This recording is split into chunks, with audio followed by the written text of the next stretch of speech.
Hello friends, कैसे हैं। उम्मीद करता हूँ सब ठीक ठाक होंगे। तो फ्रेंड्स, आज भी एक इम्पॉर्टेंट जो है वो डिज़ीज़ डिस्कस करने वाले हैं। उम्मीद करता हूँ आपको ये भी मेडिकल डिजीज़ जो है वो उसमें अच्छी नॉलेज मिलेगी। तो फ्रेंड्स, आज की जो डिज़ीज़ है वो है मिग्रेन। Migraine headache. वैसे तो हेडेक के बहुत सारे काजेज़ हैं, लेकिन जो हम आज डिस्कस करने वाले हैं उसमें मिग्रेन जो है उसको डिस्कस करेंगे कि मिग्रेन क्या है और उसके काजेज़ क्या हैं और जो है उसके प्रीडिस्पोजिंग फैक्टर कौन से हैं, और जो है उसमें साइन सिम्टम्स क्या है, और पेशेंट्स को कैसे डायग्नोज करते हैं और उसके बाद इसकी ट्रीटमेंट। तो फ्रेंड्स, मिग्रेन जो है वो हेडेक है जो सीवियर हेडेक होता है, थ्रोबिंग हेडेक जिसको बोलते हैं वो होता है। लेकिन इसमें क्या क्या होता है कि one side of the head जो है वो इन्वॉल्व होता है। तो इसमें क्या है, रीज़न क्या है, क्यों होता है। तो बहुत सारे फैक्टर्स हैं, प्रीडिस्पोजिंग फैक्टर है। एग्जैक्ट काज अभी तक नहीं पता कि ये किसकी वजह से होता है। मोस्टली ये फीमेल्स में देखा गया है कि जो है वो उनका रेशो ज़्यादा है, फीमेल्स में ये कॉमन है।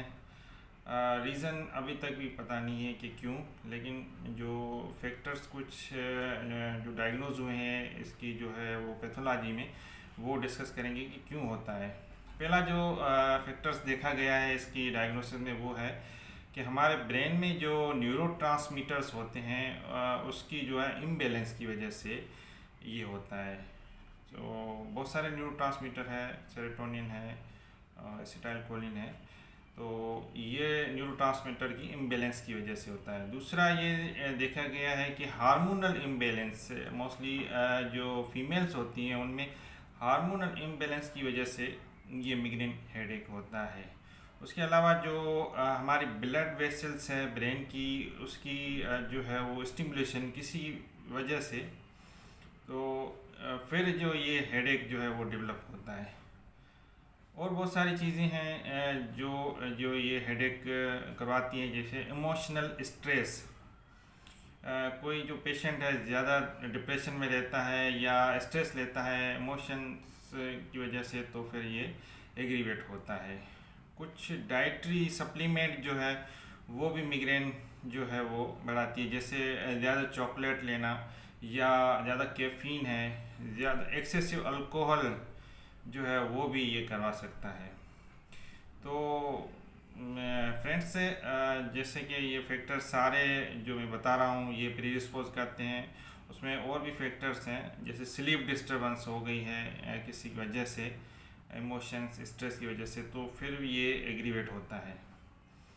तो फिर सब ये तो ठीक है, इनके एग्जैक्ट का पता नहीं है, लेकिन पेशेंट जब आते हैं तो आप उनको जो है हिस्ट्री से पता लगेगा कि उनको क्या है, स्ट्रेस है, इमोशन है, या एक्सेसिव कोई चीज़ यूज़ कर रहे हैं जिसकी वजह से ये हो रहा है। तो फ्रेंड्स, अब और भी इसमें ये देखना होता है कि पेशेंट को सिम्टम्स और क्या डेवलप होते हैं। एक तो हेडेक हो रहा है, यूनिलेटरल हो रहा है, एक साइड पे हो रहा है, तो पेशेंट से आपको ये कंप्लेन करेगा कि थ्रोबिंग हेडेक है। उसके बाद उनको थोड़ी सी नाजिया होती है या हो सकता है वोमिट भी हो जाए। और सेंसिटिविटी टू लाइट, उसको जो लाइट है, जो रोशनी है, वो उसको बहुत सेंसिटिव होती है। जैसे कहते हैं ना कि फोटोफोबिया, लाइट से जो है वो घबराना, लेकिन उनमें ये होता है कि वो लाइट से बहुत सेंसिटिव हो जाते हैं। लाइट उनको देखेंगे तो फिर उनको और भी हेडेक ज़्यादा बढ़ेगा ना।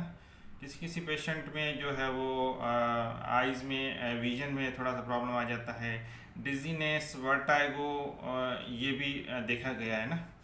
कभी कभी बैक एक या नेक में पेन या जो है बॉडी एक, ये भी देखा गया है। या फिंगर्स में या नम्बनेस मीन्स सुन्न हो जाना, लिम्स का, आर्म का सुन्न हो जाना, ये भी देखा गया। तो ये बहुत सारे जो है पेशेंट्स में सिम्टम्स देखे गए हैं। हर पेशेंट में डिफरेंट डिफरेंस होते हैं ना।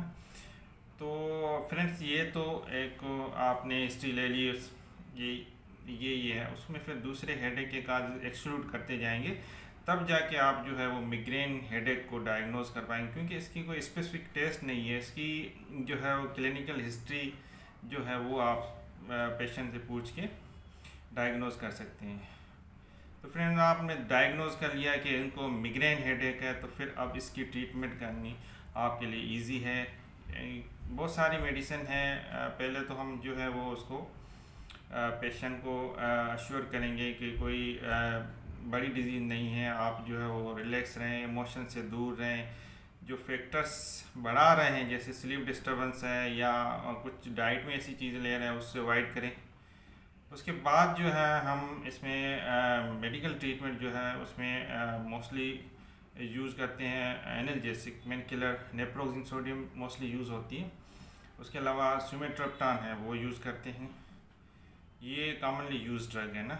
उसके अलावा जो है हम प्रोफाइलेक्टिकली पेशेंट को देते हैं कि मिग्रेन अटैक को पहले से रोका जा सके। कोई मेडिसिन ऐसी ले ले जो अटैक्स हो रहा है उससे पहले उसको रोक दिया जाए, तो उसको प्रोफाइलेक्टिकली देते हैं, जिसमें बीटा ब्लॉकर प्रोप्रानोल मोस्टली यूज़ होता है।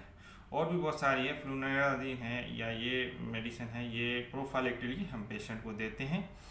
तो फ्रेंड्स, बहुत कॉमन है ये ओपीडीज़ में पेशेंट्स आते हैं, बहुत अच्छे से फीमेल्स होती हैं, उनको हेडेक होता है और फिर जो है वो कंटिन्यूस रहता है, डायग्नोज नहीं हो पाते कि रीज़न क्या है। सीटी स्कैन भी करवा लेते हैं बहुत सारी। इवन पेशेंट को हमने देखा ईईजी, इलेक्ट्रोएन्सेफेलोग्राम, जो ब्रेन का टेस्ट है, वो लेके आते हैं कि हम ये करवा लिया, लेकिन अभी तक पता नहीं चल रहा कि हम इतना सीवियर हेडेक क्यों होता है।